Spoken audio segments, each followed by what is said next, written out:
Hello class 12th, welcome back to our channel Shikshak junction, क्योंकि अब नहीं तो कब। This is Aayushi Agrawal and we are continuing our topic on the sexual reproduction in flowering plants. वहाँ पर भी हमने बहुत कुछ डिस्कस कर लिया। लास्ट लेक्चर में हम पॉलिनेशन के ऊपर थे और हमने क्रॉस पॉलिनेशन को लेकर उसके एजेंट्स पर भी डिस्कशन कर लिया था। अगर आपने अभी तक चैनल को सब्सक्राइब नहीं किया है तो कर दीजिए, if at all you are finding the content up to the mark, ठीक है। और अगर आपके पास डाउट्स भी आ रहे हैं तो वो भी आप भेज सकते हैं अलग अलग मेथड्स के थ्रू। और सारे मेथड्स आपकी स्क्रीन पर इस समय फ्लैश हो रहे होंगे, तो whichever is suitable to you do that, right. अब देखो, पॉलिनेशन हो गया। अब हमने बोला था लास्ट लेक्चर में कि फर्टिलाइजेशन होना है, क्योंकि पॉलिनेशन हो चुका है। But before that fertilization comes into picture, what actually happens is a very important phenomena takes place within the plants, that is this pollen pistil interaction। देखो, जो लास्ट टाइम पर हमने क्रॉस पॉलिनेशन के एक demerit के form में जो एक पॉइंट पढ़ा था, अगर आपको याद हो वो पॉइंट, अगर आपने पूरी वीडियो देखी होगी तो ऑब्वियसली आपको याद होगा। वो पॉइंट था कि during the cross pollination the generation of the species depends on the pollination. मतलब जो पॉलिनेशन हो रहा है, सारा कुछ वैरायटी कैसे प्रोड्यूस होगी वो उसी पॉलिनेशन पर डिपेंड करता है, क्योंकि it is heart and solely dependent upon which type of pollen grain in turn comes on to the stigma. अगर ये हमारा स्टिग्मा है तो इस स्टिग्मा के ऊपर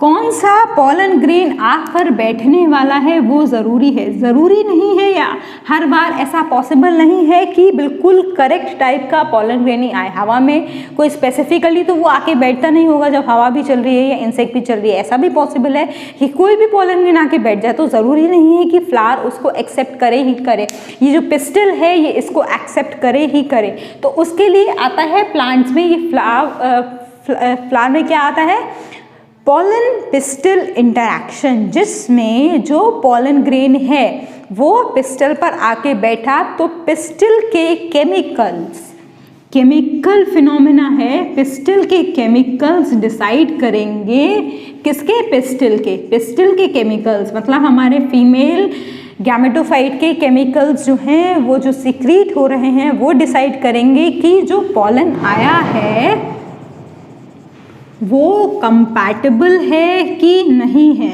वेदर इट इज कंपैटिबल और not, that is decided by this pistil, and on the basis of which the further actions are taken. जैसे फर्दर एक्शन में आ गया पॉलन ट्यूब बनना है, अब उसके बाद मेल गैमेट को कैरी होना है, उसके बाद फर्टिलाइजेशन होना है, तो सब उस किसके बाद आएगा, इस इवेंट के बाद आएगा। अगर पिस्टल क्या करेगा, एक तरीके से अप्रूवल देगा कि हाँ ये पॉलन ग्रेन हमारी ही स्पीशीज़ का है। जैसे हम लोग करते हैं कि घर में अंदर आने से पहले हम ये देखते हैं कि हम इसको जानते हैं कि नहीं, अगर जानते हैं तो ही अंदर आने देते हैं, नहीं तो रिजेक्ट कर देते हैं। सेम थिंग पिस्टल भी करेगा अपने पॉलन के साथ। अगर पॉलन कंपैटिबल है, मतलब उसकी स्पीशीज से मैच कर रहा है, तो वो केमिकल्स को सीक्रेट करके इस पॉलन से पॉलन ट्यूब बनाने की परमिशन दे देगा।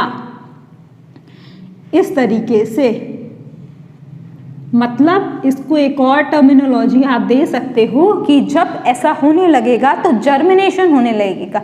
पहले पॉलन सिर्फ लैंड किया है हमारे पिस्टल के ऊपर, अब जब पिस्टल इसको अप्रूवल दे देगा कि हाँ भाई ठीक है, आप हमारी ही स्पीशीज़ के हो, आप अंदर मेल फीमेल गैमेट के साथ जाके फर्टिलाइज कर सकते हो, तब क्या करेगा, ये जो पॉलन अब आया था पहले वो अब जर्मिनेट होना शुरू हो जाएगा। तो it all depends upon this chemical phenomena. और आपने अपने लोअर स्टैंडर्ड्स में जब आप नेस्टिक मूवमेंट्स पढ़ रहे होंगे, नेस्टिक मूवमेंट और ट्रॉपिक मूवमेंट, तब आपने जो कीमोट्रॉपी का एक एग्जाम्पल पढ़ा होगा, वो पढ़ा होगा movement of pollen tube towards the ovary. वो केमिकल मूवमेंट इसीलिए था क्योंकि पिस्टल के सीक्रेटेड केमिकल्स ही डिसाइड करेंगे कि पॉलन ट्यूब का फॉर्मेशन होगा कि नहीं होगा। ठीक, अगर राइट टाइप का है तो पॉलन ग्रेन को बनने में मदद, पॉलन ट्यूब को बनने में मदद करेगा, अगर रॉन्ग है तो नहीं करेगा। ठीक, अब देखो, जब अगर मान लो ये कंपैटिबल है, देखो अगर नहीं होगा, कंपैटिबल नहीं है तो रिजेक्शन हो जाएगा। लेकिन अगर यही पॉलन ट्यूब या फिर पॉलन कंपैटिबल है तो एक और नेक्स्ट स्टेप आएगी वो वही है जो अभी अभी हमने थोड़ी देर पहले डिस्कस किया। क्या है वो? जर्मिनेशन। किसका जर्मिनेशन? पॉलन का जर्मिनेशन। किसके ऊपर? इस पिस्टल के ऊपर। उस जर्मिनेशन के थ्रू क्या बनेगा? ये पॉलन ट्यूब बनेगा। और ये पॉलन ट्यूब आगे जाकर धीरे धीरे करके यहाँ पर जो ये ओवरी प्रेजेंट है, मतलब इसको मैं एक सिंपल से डायग्राम के थ्रू बस आपको ये दिखाने की कोशिश कर रही हूँ कि कैसे ऐसा होगा। ऑल्दो इसका डिटेल में डायग्राम तो हम डिस्कस कर ही चुके हैं पहले भी, लेकिन हाँ, अगर आपको इसके अंदर दिखाना हो कि कैसे ये जर्मिनेट होके अंदर जाएगा तो आप कुछ इस तरीके से दिखा सकते हैं उसको। ये वही इंटेग्यूमेंट्स हैं जो लास्ट के लेक्चर्स में हमने देखे थे, या ये वही डायग्राम है जो पिछले लेक्चर्स में हमने स्टडी किया था डिटेल में along with the practical part. अगर किसी भी वजह से आपका वो छूट गया है तो आप उसको देख लीजिए, क्योंकि वो ऑलरेडी चैनल के ऊपर अपलोडेड है। देखो कुछ इस तरीके से था, और जो हमारा एम्ब्रियो सैक था वो यहाँ पर था।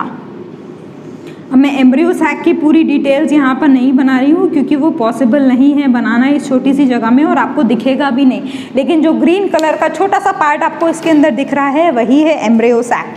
ठीक है, तो इस पॉलन ट्यूब को अब जर्मिनेट करते करते यहाँ तक आना है ताकि वो मेल गैमेट को अंदर भेज सके फीमेल गैमेट से फर्टिलाइज करने के लिए, और वो तभी होगा जब इसकी कंपैटिबिलिटी मैच कर जाएगी। मतलब जर्मिनेशन के थ्रू ही ये पॉलन ट्यूब धीरे धीरे नीचे जाएगा। लेकिन इस पॉलन ट्यूब के या फिर इस जर्मिनेशन की केस में भी एक कंडीशन है। वो कंडीशन क्या है? यूजुअली ऐसा होता है कि सिर्फ एक ही पॉलन ट्यूब पॉलन ग्रेन से निकलता है। Only one pollen tube arises. और जब ऐसा होता है, मतलब अगर एक ही पॉलन ट्यूब एक पॉलन ग्रेन से निकल रहा है, यूजुअली ऐसा ही होता है फ्लावरिंग प्लांट्स में, जब ऐसा होता है तो इस कंडीशन को हम बोलते हैं मोनोसिफोनस कंडीशन।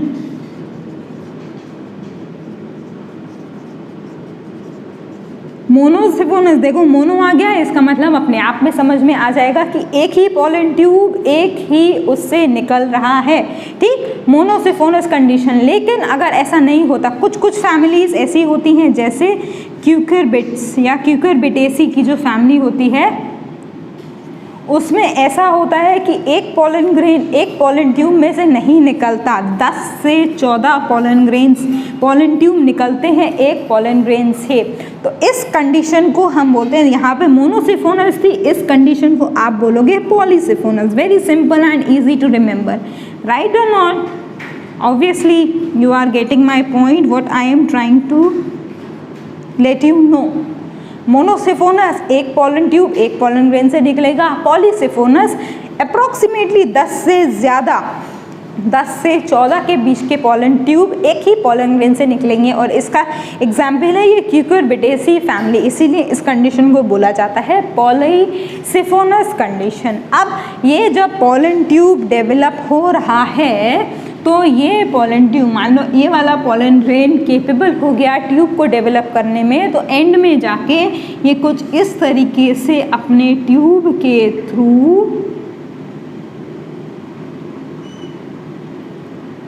मेल गैमेट को अंदर पहुंचाएगा, जैसा कि इस समय आपको रूट बोर्ड पर दिख रहा है।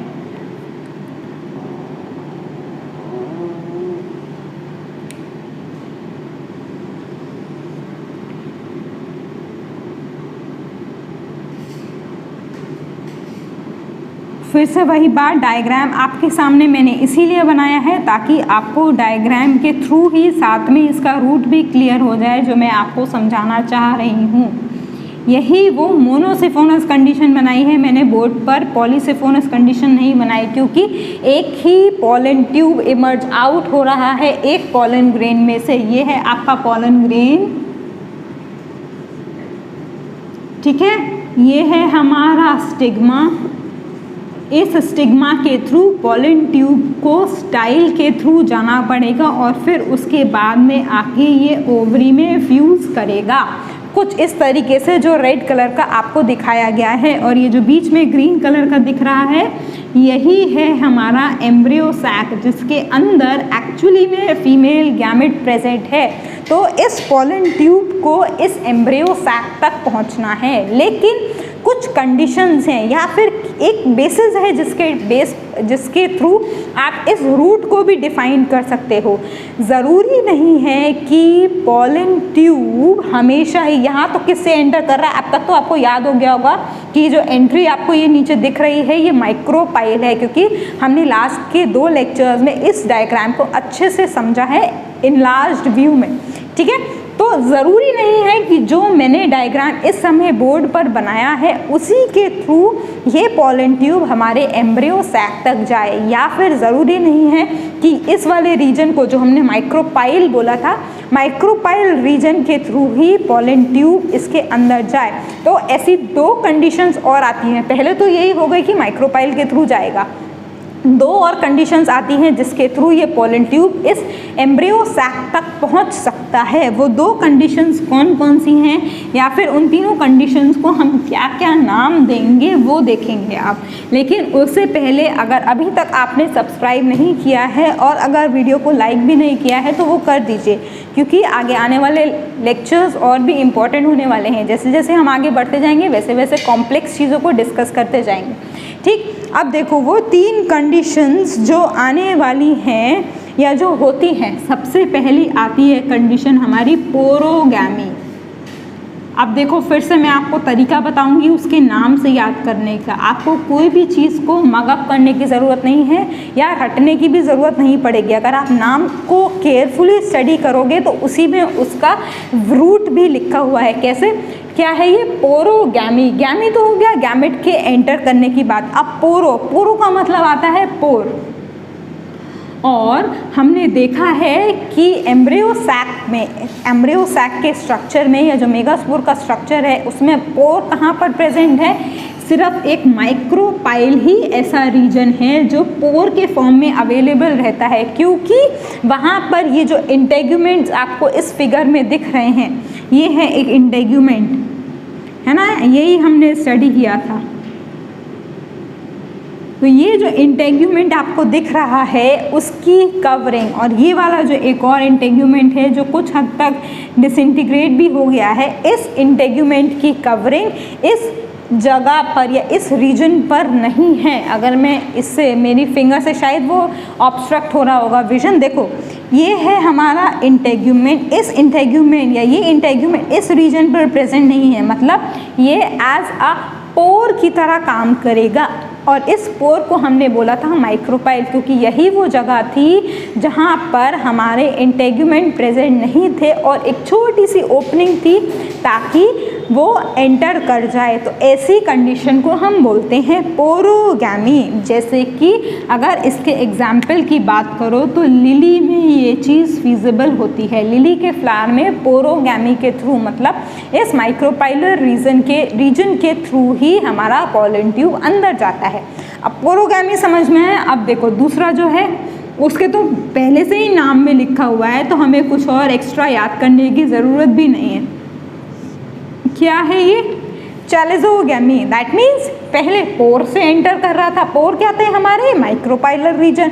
अब इसके नाम में लिखा हुआ है चैलेजोगैमी, तो चैलेजल एंड से ही एंटर करेगा। सिंपल सा पॉइंट है, सिंपल सा कॉन्सेप्ट है। बस पोरोगैमी में आपको पोर से माइक्रोपाइल को रिलेट करना है, दैट्स ऑल। नेक्स्ट वाले में तो उन्होंने खुद ही लिख दिया है चैलेजोगैमी, तो चैलेजल एंड से एंटर करेगा। जैसे कि एग्जाम्पल के तौर पर आप ले सकते हो वॉलनट, जो अखरोट होता है उसमें यही कंडीशन होती है, चैलेजल एंड के थ्रू ही एंटर करता है हमारा पॉलन ट्यूब।